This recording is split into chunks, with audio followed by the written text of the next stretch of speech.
কক্সবাজারে বিমান বাহিনীর সদস্যদের সঙ্গে স্থানীয় বাসিন্দাদের সংঘর্ষের ঘটনায় একজন নিহত হয়েছেন। নিহতের নাম শিহাব কবির। আহত হয়েছেন আরও কয়েকজন।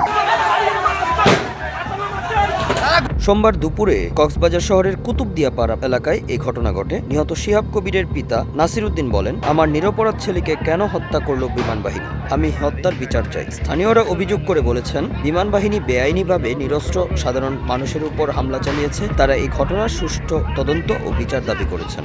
আর ছেলে এখন লাশখানায়, তো আমার দম বন্ধ হয়ে যাচ্ছে বাবা। আমরা জানি বিমান বাহিনীর গুলিতে আমার ছেলে বাসায় ছিল, তারা নির্বিচারে গুলি করছে। নির্বিচারে গুলিতে এখন বাসায় গুলি লাগছে। ওই আমার ছেলে ছিল বাসায়। এখন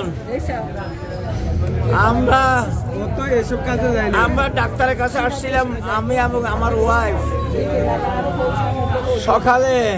কক্সবাজার জেলা প্রশাসক মোহাম্মদ সালাউদ্দিন বলেন, একজন নিহত হওয়ার তথ্য নিশ্চিত হয়েছি এবং আরও কয়েকজন আহত হয়েছেন। ঘটনার আসল কারণ জানতে উভয় পক্ষের সঙ্গে আলোচনা করা হবে এবং তদন্ত চলছে। এদিকে আন্তঃবাহিনী জনসংযোগ পরিদপ্তর আইএসপিআর এক প্রেস বিজ্ঞপ্তিতে জানিয়েছে, কক্সবাজারে বিমান বাহিনীর ঘাঁটিতে স্থানীয় কিছু দুর্বৃত্ত অতর্কিত হামলা চালিয়েছে। পরিস্থিতি নিয়ন্ত্রণে আনতে প্রয়োজনীয় ব্যবস্থা নেওয়া হচ্ছে। কক্সবাজারে এই ঘটনাকে কেন্দ্র করে উত্তেজনা বিরাজ করছে। প্রশাসন পরিস্থিতি নিয়ন্ত্রণে আনতে পদক্ষেপ নিচ্ছে।